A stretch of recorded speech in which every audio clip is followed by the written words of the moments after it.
নিজের স্যারের সাথে বিয়ে হওয়ার মতো জঘন্য কাজটা আমার সাথে হয়েছে। আমি কোনোভাবেই মেনে নিতে পারি না বিষয়টা। আজও মেনে নিতে পারি না। আর কোনোদিন এটা মেনে নেওয়া আমার পক্ষে অসম্ভব হবে না। একদিন না একদিন তো আমি ঠিকই ওনাকে ডিভোর্স দেব। শুধু সময়ের অপেক্ষা। উনি তোমার কলেজের স্যার ছিলেন? না, উনি আমার ট্রেনিং অফিসার ছিলেন। আমি যখন এয়ারফোর্সের জন্য ট্রেনিং নিয়েছিলাম তখন থেকে ওনাকে চিনি। বিয়ে কিভাবে হয়েছে সে ঘটনা আরেকদিন বলবো। তবে আমি আমার পরিবারের মানুষদের কখনই ক্ষমা করব না। তারা জেনে শুনে অমন একজন গম্ভীর রকচটা লোকের সাথে বিয়ে দিয়েছে আমার। তাদের জন্যই সব কিছু হয়েছে। তাদের সবসময় ইচ্ছা ছিল আমাকে এয়ারফোর্সের অফিসার বানাবো। অথচ আমার স্বপ্ন ভিন্ন। তবুও তারা জোর করে আমাকে ক্যাডেট কলেজে ভর্তি পরীক্ষা দেওয়ায় সেখানে যখন চান্স হলো না তখন এয়ারফোর্সে আবেদন করতে বলে। করলাম তাদের কথা মতো আবেদন। টিকে গেলাম সেখানে। এরপর ট্রেনিং ব্রাঞ্চের বাইরে হতেই একদিন ওনার মা আমাকে দেখেছিলেন। এরপর আমার বাসায় প্রস্তাব পাঠানো, আর রাতারাতি 2 সপ্তাহের মাথায় বিয়ে। আমার পরিবারে তো এয়ারফোর্সের অফিসার খুবই পছন্দ। ছেলের পেশা যখন তাই তখন না করে কিভাবে। যাই হোক, বিয়েটা হুটহাট হয়ে গেল। এরপর তো আরো কত কিছু হলো আমার সাথে। সে এক বিশাল কাহিনী, আরেকদিন বলবো তোমাকে। রানিয়া উঠে দাঁড়িয়ে সাইড ব্যাগটা কাঁধে নিল। টেবিলে তখনও ওর নতুন বান্ধবী মিশা বসে আছে। ফ্রেঞ্চ ফ্রাই খাচ্ছে মেয়েটা। মিশা উদ্বিগ্ন হয়ে রানিয়াকে বলল, আরো কিছুক্ষণ বসে যাও, মাত্র তো এলেন। না মিশা, আজ সময় নেই, বাসায় মেহমান আসবেন সন্ধ্যায়। শ্বশুরবাড়ির লোকজন বোঝেই তো। মিশা রানিয়ার মুখের দিকে তাকিয়ে থেকে বড্ড বেজায় গলায় বলল, তোমার জন্য আমার খুব খারাপ লাগে রানিয়া। এতটুকু মেয়ে তুমি, সবে বয়স 21। এই বয়সে এইটুকু একটা মেয়েকে বিয়ে করে নিতে হলো পরিবারের চাপে পড়ে। তারপর ট্রেনিংও ছেড়ে দিল এসবের চক্করে। ও নিয়ে আমার দুঃখ নেই মিশা, বরং খুব খুশি হয়েছি। আমার স্বপ্ন অন্য কিছু। এয়ারফোর্সে জব করার ইচ্ছা কখনোই ছিল না। সেই হিসেবে আমি ভীষণ খুশি। তা তোমার হাজবেন্ডের বয়স কত? 28-29 হবে। নাম কি তার? কোনো সেক্টরে Shah Ahmed Afiyan, flight lieutenant, job air defence and open control branch, Bangladesh air force, Sylhet. তার মানে তোমার হাজবেন্ড সিলেটে থাকছেন আর তুমি এখানে? হ্যাঁ। বিয়ের 3 মাস পরও তোমরা আলাদা আলাদা থাকছো, কথা হয় না তোমাদের? তার phone number, Facebook ID, install ID, WhatsApp সবই আছে আমার কাছে। ইনস্টা আইডি, আমার ফোন নাম্বারও তার কাছে আছে, কিন্তু আমাদের কখনো কথাবার্তা হয় না। আপনার 5টা স্বাভাবিক স্বামী স্ত্রীর মতো হতে পারেনি। কথা বলতে বলতে রানিয়ার চোখের কোণে জল আসলো। ও সেটা লুকিয়ে মুচকি এসে মিশাকে বিদায় জানিয়ে ক্যাফে থেকে বেরিয়ে পড়ল। একটা রিক্সা নিল ক্যাফের সামনে থেকে।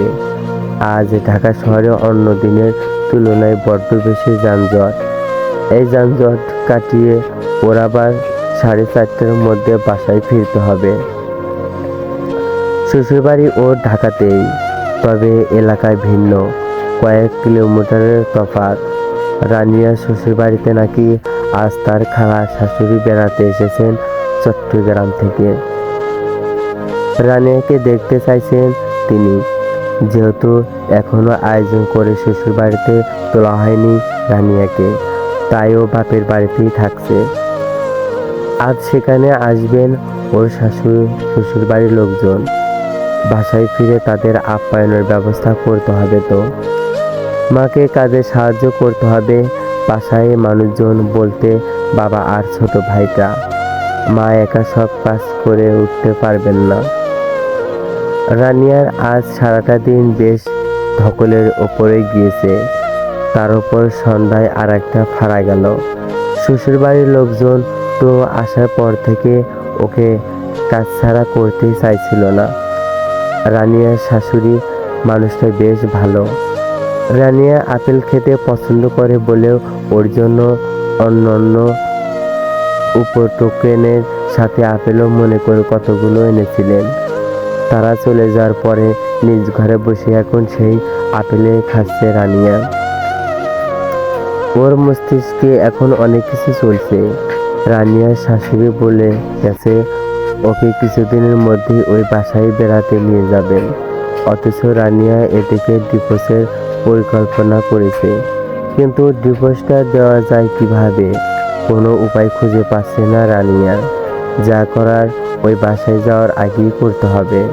স্বাভাবিকভাবে বলল কি আভিয়ান ডিভোর্সের বিষয়ে রাজি হয়ে যাবে। লোকটার সম্পর্কে যতটুকু ধারণা আছে তাতে রানিয়ার মনে হচ্ছে না ডিভোর্স মেনে নেবে সে। তার আবার রেপুটেশন নিয়ে চিন্তাও নেই। ডিভোর্সি তকমা নিশ্চয় পেতে চাইবে না। এ কারণে হলেও রানিয়াকে ছাড়বে না লোকটা।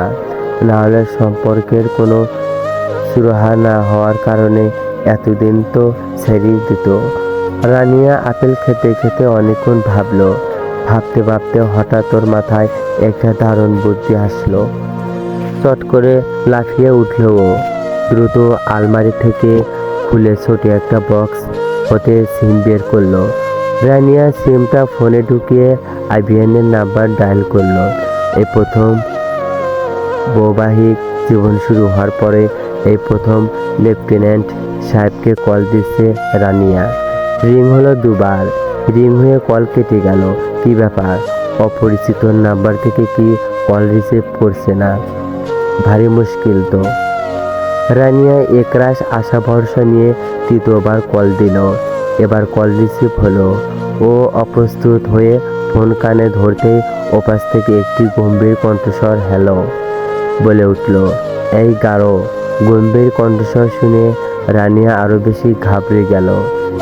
এতটা ঘাবড়ে যেতেও ও ট্রেনিং সেন্টারে। যখন আইবিএন স্যার ট্রেনিং করাতো লোকটার ভয়ে সবসময় স্তব্ধ হয়ে থাকতো। তবে আইবিএন স্যার হলেন অতিরিক্ত ডিসেন্ট আর সেক্সড লোক। আইবিএনের সাথে কথা বলতেও ভয় লাগতো সবার।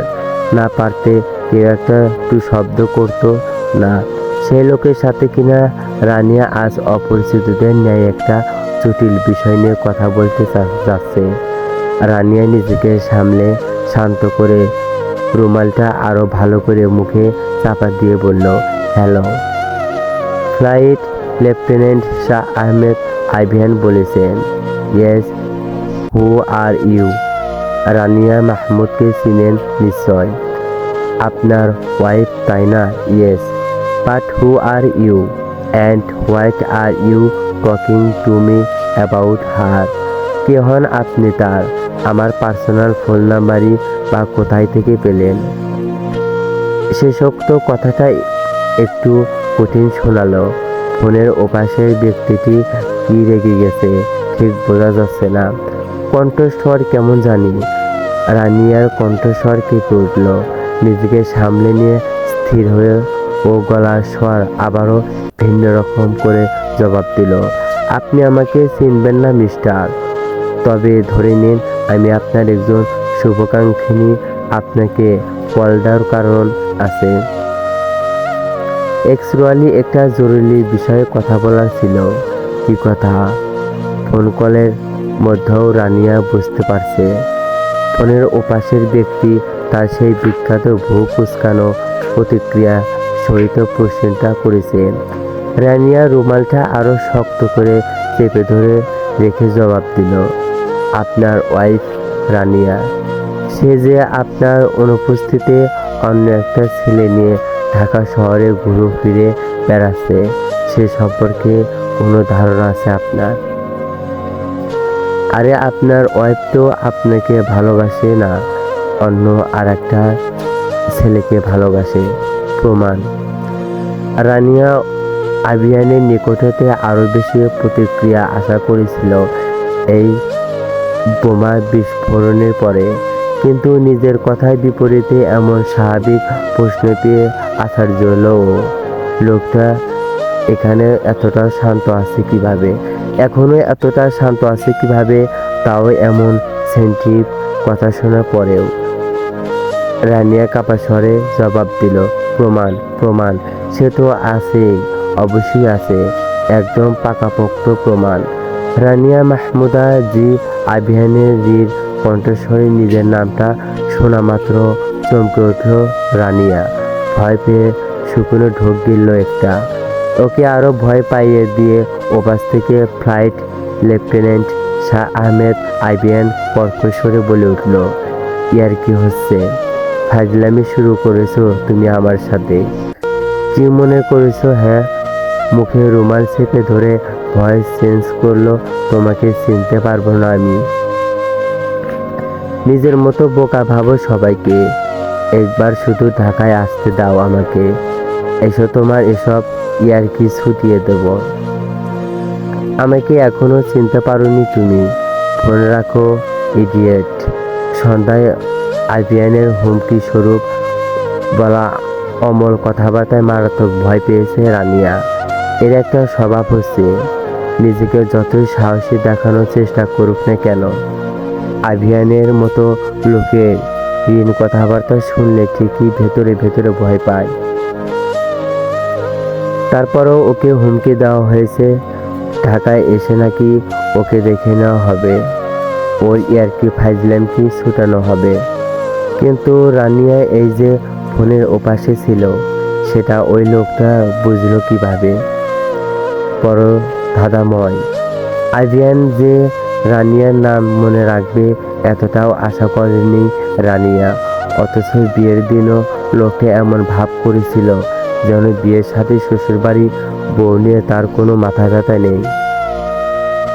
রানিয়াকে যে মনে রেখেছে এই ব্যাপারটা দেখে ভীষণ আশ্চর্য হয়েছে ও। রাত 12টার বেশি বেজে গেছে। এতক্ষণ প্রায় 1.5 ঘন্টা যাবৎ ঘর বেলকনি নির্ময় পায়চারি করছিল রানিয়া। ঢাকা শহরে এক প্রান্তে ছোট একটা 3 তলা বাড়ি, ওদের নিচে 2 তলা ভাড়াটিয়াদের অবস্থা। রানিয়ারা যেহেতু বাড়িওয়ালা, সুতরাং ওরা 3 তলায় থাকে। রানিয়া এতক্ষণ যাবৎ ভয়ে টন্টস ছিল, উপায় খুঁজছিল কিভাবে আবিয়ানের হাত থেকে রক্ষা পাওয়া যায়। তার কথা নিত্য নতুন তুচ্ছভাবে নেওয়া যাবে না। এই লোকটাকে ট্রেনিং সেন্টারে থাকাকালীন কয়েক মাসই বেশ ভালো মতে চিনে গিয়েছিলেন রানিয়া। মুখে একবার যেই কথা বলে ফেলে সেটা করেই ছাড়ে। তার মানে রানিয়ার বাঁচার চান্স 0% কিন্তু ও হাল ছাড়া পাত্রী নয়, কোনোভাবেই ধরা দেবে না আবিয়ান স্যারের কাছে। দরকার পড়লে আরও পাকাপোক্ত প্রমাণ সংগ্রহ করবে, নিজেকে খুব খারাপ প্রমাণ করবে। এতে আবিয়ান নিজেই রেগে গিয়ে ওকে ছেড়ে দেবে। অবশ্যই বিবাহিত হওয়ার পরেও অন্য ছেলের সাথে সম্পর্ক করা মেয়েকে নিজের বউ হিসেবে রাখার মতো লোক আবিয়ান নয়। এটুকু ভালো করে বুঝে গেছে রানিয়া। তাই ও এই পন্থা অবলম্বন করবে বলে ঠিক করল। কথাটা মাথায় আসতে ততক্ষণ ওর নিজের কলেজের বন্ধু জাহিনের কথা মনে পড়ল। সঙ্গে সঙ্গে এই রাতে কন্ট্যাক্ট লিস্টে সার্চ করে জাহিনের ফোন নাম্বার বের করে ওকে কল করলো রানিয়া। প্রথমবার রিং হতেই কল রিসিভ করলো জাহিন। রানিয়া ফোনটা কানে নিতেই চিল্লিয়ে আফসোসের সুরে বলতে লাগলো, দেখ বন্ধু, আমার কি কপাল। কেন রে, কি হয়েছে? কেউ কিছু বলছে তোরে? একবার জাস্ট নামটা বল, কেটে রেখে আসবো। না রে বন্ধু, কেউ কিছু বলেনি আমাকে, কিন্তু আমার কি আর দুঃখের শেষ আছে? তুই আমার দোস্ত হয়েও একবার মাত্র কল দেওয়াতে সঙ্গে সঙ্গে রিসিভ করলি।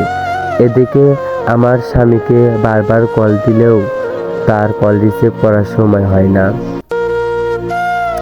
আমার জীবনটা তামা হয়ে গেল রে দোস্ত। ডিভোর্স দে দোস্ত, জাস্ট ডিভোর্স, এর ওপরে আর কোনো কথা নেই। ডিভোর্স তো দেবই দোস্ত, এজন্যই এত রাতে তোকে কল দিয়ে ডিস্টার্ব করলাম। আরও ডিস্টার্ব কিসের, তুই তো আমার প্রাণের বন্ধু, তোর জন্য একটু সময় হবে না আমার, সমস্যা নেই কোনো। তুই কন্টিনিউ কর, ঠিক আছে।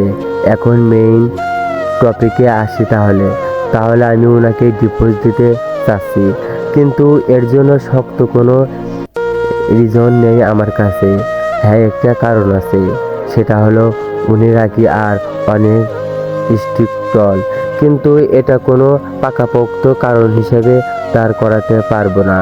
উনি এই কারণের জন্যই আমাকে ডিভোর্স দেবে বলেও মনে হয় না, তাই আমাকে এটা সেনসিটিভ কারণ দাঁড় করাতে হবে।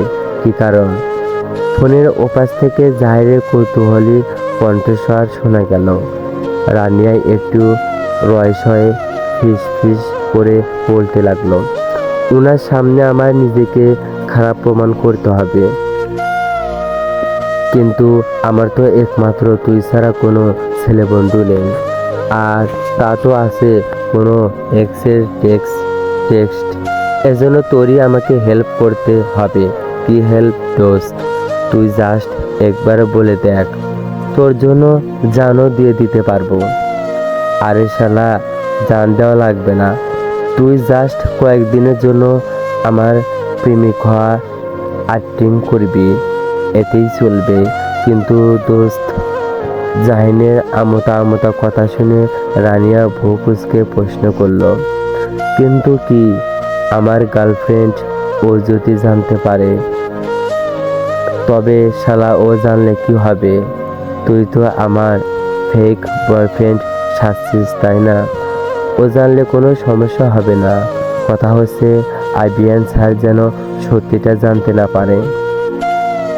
কিন্তু দোস্ত, আমার তো আবিয়ান স্যারের কথা শুনলে ভয় লাগে, উনি নাকি সিস্টকড মানুষ, যদি রেগে গিয়ে আমার হাত পা ভেঙে দেয় তারপর তো আমার আর বিয়ে হবে না, গার্লফ্রেন্ড ছেড়ে চলে যাবে। তুই না একটু আগে বললি আমার জন্য জান দিতে পারবি, তাহলে এখন ভয় পাচ্ছিস কেন গাধা? শোন, আমি এত কথা শুনছি না, তোর আগামীকাল তুই রমনার পার্কে আয়, দেখা করি, ফটো তুলি, তারপর স্টোরি দেই। স্টোরি কেন? তোর জাউরা দুলাভাইকে দেখাবো তাই। ওপাশ থেকে জাহিনের আর্তনাদ শোনা গেল, তবে রানিয়া সেসব কানে নিল না, চট করে কল কেটে দিল। জোরে শ্বাস টানলো ও। জাহিনের আশা নিয়ে কোনো সন্দেহ নেই, গাধাটা আসবেই। রানিয়াকে প্রাণের বন্ধু মানে ও, এজন্য ওকে নিয়ে চরম আত্মবিশ্বাস আছে রানিয়ার। আগামীকালের জন্য একটা চতুর পরিকল্পনা করে বিছানায় শুতে গেল সে। আজ রবিবার, দিনটাই ভীষণ সুন্দর ছিল আজ। রানিয়ার জন্য আজ একটু বেশি সুন্দর। এত সুন্দর রবিবার রানিয়ার জীবনে এসেছে বলে মনে পড়ে না ওর। বিকালটা বন্ধু বান্ধবীদের সাথে কেটে গেছে। কলেজ জীবন শেষ করেছে 1 বছর হলো। এরই মধ্যে আর একটা বছর গ্যাপ গেছে রানিয়ার। ওর সব ফ্রেন্ডরা অ্যাডমিশন দিয়ে একজন এক জায়গায় পড়াশোনা করেছে। ট্রেনিংয়ের চক্করে রানিয়ার গ্যাপ গেছে 1 বছর। আজ দীর্ঘ মাসখানেকের পরে পুরনো বন্ধুদের সাথে দেখা হয়েছিল ওর। রমনার পার্কে জাহিনের সাথে আর 2জন ফ্রেন্ড নীতি আর মিশাও এসেছিল। ওরা আজ অনেক জায়গায় ঘুরেছে। ঢাকা বিশ্ববিদ্যালয় টিএসসি দেওয়ালে চতুর গিয়েছে, এক পাশে চা খেয়েছে, গল্প করেছে, অনেক ছবিও তুলেছে। তবে রানিয়া মনে করে দুটো ছবি আলাদাভাবে জাহিনের সাথে তুলেছিল। সন্ধ্যায় বাসায় আসার পরপরই কিছুক্ষণ বিশ্রাম নিয়ে সেই ছবি ফেসবুক স্টোরি দিয়েছে রানিয়ার আইডিতে। ফ্রেন্ডের সংখ্যাও মাত্র 250। সেই 250 জনের মধ্যে 249 দুজনকে হাইড করে শুধুমাত্র শাহ আহমেদ আইবিএন নামক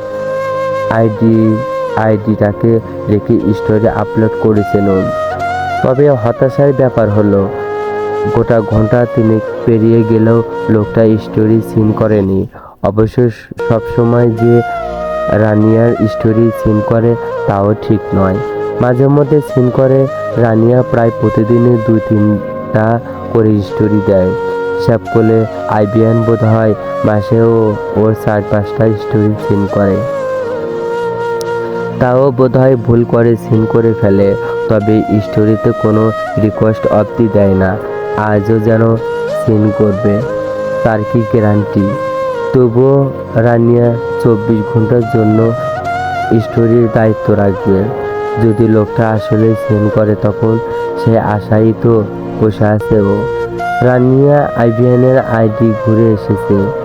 লোকটা অ্যাক্টিভ স্ট্যাটাস সবসময় অফ করা থাকে। এখন অনলাইনে আছে কিনা সেটাও ঠিক বোঝা যাচ্ছে না। এই কারণে খুব হতাশ হলো ও। ঘড়ির কাঁটা রাত 1:30 উপরে। রানিয়া আজ রাতে দেরি করে খাবার খেয়েছে। 12:30টায় নিজে রান্না করে গিয়ে খাবার বেড়ে খেয়ে নিয়ে একটু বেলকনিতে হাঁটাচলা করেছে। এতক্ষণ ফোন হাতে নেওয়া হয়নি ওর। এখন ঘরে এসে বিছানা ঠিকঠাক করে শুয়ে পড়ল রানিয়া। ওর অভ্যাস হলো ঘুমানোর আগে মিনিট 15-20 ফোন স্থল করা। সেই মোতাবেক ফোনটা হাতে নিয়ে চালু করতেই চমকে উঠল ও। 13টা মিস কল, তাও আবার আইবিএনের নাম্বার থেকে। লোকটার ফোন নাম্বার বাজে লোক লিখে সেভ করে রেখেছিল ও। সেই বাজে লোক ওকে এই প্রথমবার কল দিয়েছে, তাও এতবার। কি কারণে? রানিয়ার হঠাৎ মনে পড়তেই ওয়াইফাই অন করে দ্রুত ফেসবুকে ঢুকলো। এরপর সোজা নিজের স্টোরি ভিউয়ে 2টো স্টোরি দিয়েছে ও। 2টোই আইবিএন সিন করেছে। বরাবর মতোই কোনো রিকোয়েস্ট নেই, কিন্তু স্টোরি রিপ্লাই করেছে লোকটা। রিপ্লাইটাতে কি লিখেছে তা ঠিক বোঝা যাচ্ছে না। রানিয়া মেসেঞ্জারে আইবিএনের কনফারেন্সে প্রবেশ করতেই দেখলো আইবিএন মেসেজ লিখেছে, বেয়াদব, সামনে পেলে থাপ্পড় মেরে মুখের মানচিত্র চেঞ্জ করে দেব। মেসেজটা পড়া মাত্র রানিয়ার হাত অটোমেটিক মুখে চলে গেল। তখন খেয়াল করলো আইবিএনের আজ ফেসবুকে অ্যাক্টিভ স্ট্যাটাস অন করা। রানিয়া ভয় পেয়ে দ্রুত নিজের মেসেঞ্জারে অ্যাক্টিভ স্ট্যাটাস অফ করতে যাবে, তখনই আইবিএনের মেসেজ আসলো আবারও। সেখানেও লিখেছে, অ্যাক্টিভ স্ট্যাটাস অফ করে ফাইজলামি করার কথা ভুলেও ভেবো না, আরেকবার কল দেব। রিসিভ না করলেও বিলিভ মি, ঢাকায় এসে মাটিতে দাফন করে দিয়ে যাব তোমাকে। রানিয়া মেসেজটা দেখে বুকে ফু দিয়ে দোয়া দুরুদ পড়তে লাগলো। আজও শেষ। কল রিসিভ করলো না, জানি কি বলবে। রানিয়া ভয় হেদাহিত জ্ঞান শূন্য হয়ে গেছে। কি করবে ঠিক বুঝে উঠতে পারছে না। তখনই আবিয়ানের কল আসলো। রানিয়া সেই মেসেঞ্জারে কথা মনে পড়তেই তড়িঘড়ি করে কল রিসিভ করে ভয়ে ভয়ে কানে ধরল ও। মিনিট খানিকের ফোনেও ওপাশ থেকে কোনো সাড়া শব্দ না আসায় ও কাঁপা কাঁপা স্বরে বলে উঠল, হ্যালো ইডিয়েট। রানিয়া হ্যালো বলা মাত্রই ফোনে ওপাশ থেকে ধমকে শব্দটা শোনা গেল। কিঞ্চিত কেঁপে উঠল ও। তবে মুহূর্তেই নিজেকে সামলে নিয়ে সামান্য হাসার চেষ্টা করে বলল, ইডিয়েট? কে ইডিয়েট? বোঝো না? বোকা সাজো তুমি। কই না তো। স্টোরি ওই ছেলেটা কে দেখতে পান না চোখে? এক পাশে তো ক্যাপশন লিখেই দিয়েছি, উইথ মাই বিলাভড। আপনি ইংরেজি বোঝেন না বুঝি? আহারে, ঠিক আছে, সমস্যা নেই, আমি বলে দিচ্ছি। এই কথাটার অর্থ হচ্ছে আমার ভালোবাসা মানুষের সাথে। এবার বুঝেছেন? তুমি আসলে থাপ্পড় খাওয়াই যোগ্য, বেয়াদব। এসব বলতে মুখে বাঁধে না তোমার? না, একটুও বাঁধে না। বাঁধবে কেন? কত সহজ একটা কথা। আমি কি পাক প্রতিবন্ধী নাকি যে আমার বলতে মুখে বাঁধবে? আভিয়ান তখন ভীষণ ক্লান্ত। আজ ক্যান্টনমেন্টে ফিরছে রাত 12:30টার পরে। এসে সামান্য বিশ্রাম অবধি নিতে পারেনি। তার মধ্যে এই কাহিনী। মস্তিষ্কে যেন জ্বলন্ত আগুন ধপধপ করছে। রাগে মাথায় ব্যথায় মাথায় চিরে চৌরির হয়ে যাবে বলে মনে হচ্ছে। আভিয়ান রানিয়ার কথাগুলো শুনছে। রাগ নিয়ন্ত্রণে রাখা জরুরি এই মুহূর্তেই, না হলে ওর মুখ থেকে এসব এমন কথাই বের হয়ে যাবে যে ওই মেয়ে তা সহ্য করতে পারবে না। আভিয়ান দ্রুত হাতুড়ে বেডসাইড ড্রয়ার থেকে মার্লবোরোর প্যাকেটটা নিল। সেখান থেকে একটা সিগারেট মুখে নিয়ে তার মাথায় লাইটার ধারা দক্ষতার সাথে আগুন জ্বালিয়ে নিল। আভিয়ানের এক হাতে ফোন, সেটা কানের কাছে ধরা, আর এক হাতে সিগারেট, যেটা বারবার মুখের কাছে নিয়ে তাতে টান দিয়ে ধোঁয়া ছাড়ছে। পরনে ওর একটা খাঁটি জলপাই রঙের প্যান্ট আর জলপাই রঙের স্যাটো গেঞ্জি। জিম করা হাতের বাহু ঘেমে গেছে। কপালের কোণ বেয়ে চুল হতে ঘাম গড়িয়ে পড়ছে মুখে। আজ সেটা মোছারও প্রয়োজন বোধ করছে না আভিয়ান। ফোনে শক্ত করে চেপে ধরে শান্তভাবে কিছুটা গম্ভীর গলায় ফোনের ওপাশে রানিয়া উদ্দেশ্য করেও বলল, রানিয়া, ভালোভাবে বলছি আমি, প্লিজ এসব কাজ করো না। আর রেপুটেশন নষ্ট করার চেষ্টা করো না। তোমাকে এই first and last time warning করছি আমি। কিসের ওয়ার্নিং? আপনার ওয়ার্নিং এর ধার ধারি না আমি। আর আপনি কি মনে করেন আপনাকে ভয় পাই? আপনার কথা মতো চলবো আমি। What a joke! কথাটা বলে রাশিয়া খিলখিলিয়ে হাসতে লাগলো।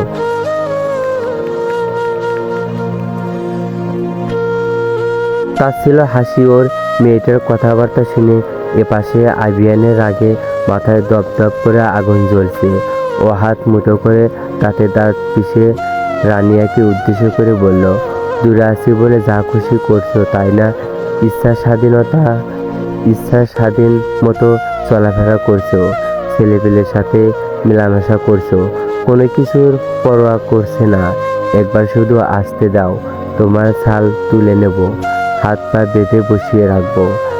আরে আসেন আসেন, আপনাকে ভয় পাই নাকি আমি? এসে দেখিয়ে যান আপনার ওই জল্লাদের মতো চেহারাটা। যদি ওই চেহারাটা দেখলে আমার দিন দিন খারাপ যায়। এজন্য আপনি রাতে আসবেন, ওকে? বিলিভ মি রানিয়া, তোমার এসব কাজের জন্য যদি টেনশনে আমার আজ রাতে ঘুম খারাপ হয়, তাহলে ঢাকায় ফেরার পর তোমার প্রতিটা রাতের ঘুম হারাম করব আমি। একটা রাতও শান্তিতে ঘুমাতে দেব না। কথাটা বলেই রানিয়াকে কিছু বলার সুযোগ না দিয়ে কল কেটে দিল আভিয়ান। এদিকে রানিয়া এতক্ষণ আভিয়ানকে জব্দ করতে পেরেছে ভেবে বেশ আহমেদে থাকলেও লোকটার শোকাক্ত কথাটা শুনে চমকে থমকে গেল। অজানা এক ভয়ে ওর শির দ্বারা বেয়ে একটা ঠান্ডা স্রোত নেমে গেল যেন। দ্রুত বিছানা শুয়ে গায়ের উপর কম্বল টেনে মুখ অব্দি ঢেকে নিল। পরপরই চোখের কাছ থেকে কম্বল চেপে ধরে নামিয়ে নিতেই ট্রেনিং সেন্টারে থাকাকালীন আহমেদ আভিয়ানের ওই জিম করা অর্থ উন্মুক্ত জলপাই রঙের স্যাডো গেঞ্জি এবং খাকি প্যান্ট পরিহিত শরীর চেহারা ভেসে উঠল চোখের সামনে। সঙ্গে সঙ্গে মনে পড়ে গেল আভিয়ানের কিছুক্ষণ আগে বলা শেষ কথাটা, আমার আজ রাতে ঘুম খারাপ হলে ঢাকায় ফিরে তোমার প্রতিটা রাতের ঘুম হারাম করব আমি। একটা রাতও শান্তিতে ঘুমাতে দেব না। কথাটা মনে আসতে শিউরে উঠল রানিয়া। গল্পটি যদি ভালো লাগে অবশ্যই কমেন্টে জানিয়ে দেবেন।